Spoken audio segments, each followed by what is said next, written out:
Keshav Ravishek Lal. I am a 13th student at South Taveuni Secondary School. Our project is a sustainable development project whereby our focus is to minimize emission into the atmosphere. Our project will transform our energy source to 100% clean renewable energy. Biogas will be also utilized in our home economics laboratory for students' cooking experiment and to cook needy students' food. Naka. My name is Talisa Nexivo. I'm in year 12 at Taveuni Secondary School. Our proposed project also aimed to stop a bottle a day policy by drilling a borehole for safe, clean, and reliable drinking water. Thank you. I, Setifano Balnaka. I live in Navako village. The main problem that we face here in South Taveuni Secondary School is electricity. Without electricity, we will not more interested with our schoolwork. So we need the light and internet research and even photography machine are needed. We usually depend on our old generator, and now our generator has been under repair, so we have faced a lot of problems deals with electricity. I, Elizabeth Salate, of a year 12 student of South Taveuni Secondary School. Our project is proposing for a dispensary where students who are sick are kept waiting for health official Vinaka. I, Rosalia Coletta, a year 12 students at South Taveuni Secondary School. Our proposed project was also aimed to solve the problem of hunger in our school. The poultry farm project will provide food and fertilizers to the agricultural garden. I, Rudawangalevu, living in Selelevu Estate in the district of Ruma. I usually wake up at 4 a.m. to prepare myself for school. I walk about 2 kilometers to reach the main road. A truck will then transport us to school. We reach school at 8 o'clock in the morning. In the afternoon, the truck will pick us at or around 4, and we usually reach home at 5:30. Thank you. My name is Philomena Gemma, and I am a high school teacher here at South Taveuni Secondary School.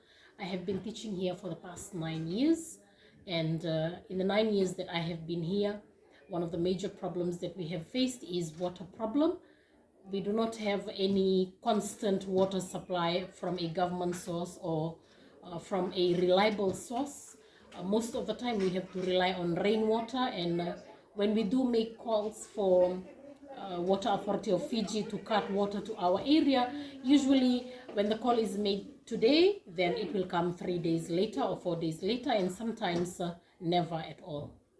Okay, so that is a major problem that we are facing as teachers and also the students of the school. And in most cases, when the school does not have enough water, we have no choice but to close the school because there is not enough water for children to use during the day. So that is one of the major issues we have here. Water is a major problem. We need it for washing, we need it for cleaning the washrooms, we need it for cooking, and well, it's a basic need. So that's one of the major problems that we have here. Another problem that we have is electricity. We don't fall under the national electricity grid because we have our location is a remote rural maritime location. We are outside the national electricity grid, so we do not have electricity services provided by the government. Instead, small families around the neighborhood have to rely on solar power or solar energy. At the moment in our school, we have generators to run our electrical appliances in the office, our photocopiers, printers, and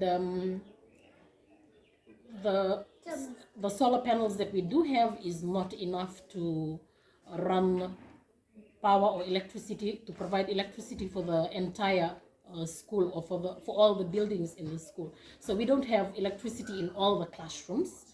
We only have it in a few classrooms where we have to use extension cords if we need electricity elsewhere around or in other rooms in the school.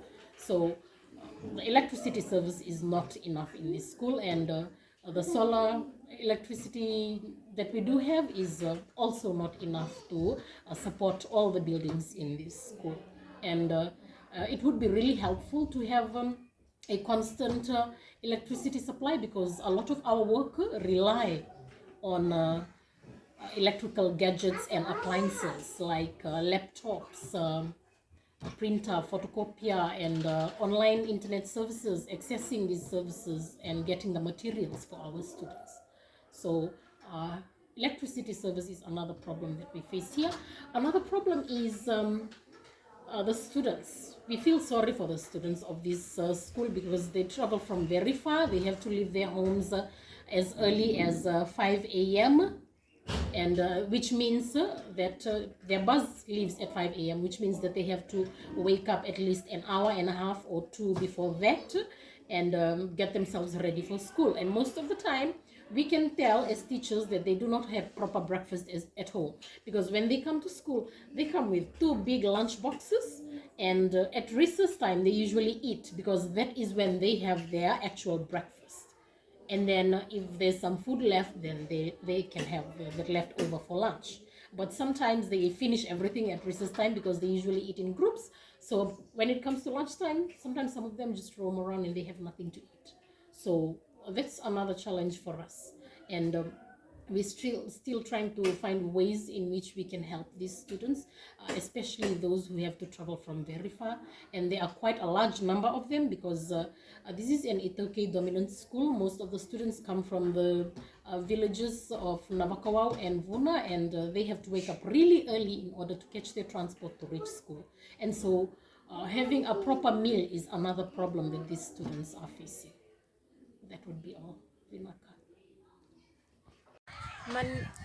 My name is Jacinta Lengewa, and I'm in year 1202 of South Taveuni Secondary School. There's an imperative need for us to win the Zayed Sustainable Prize. We've been facing this problem over a generation now, and we want to put a stop to it. Thank you.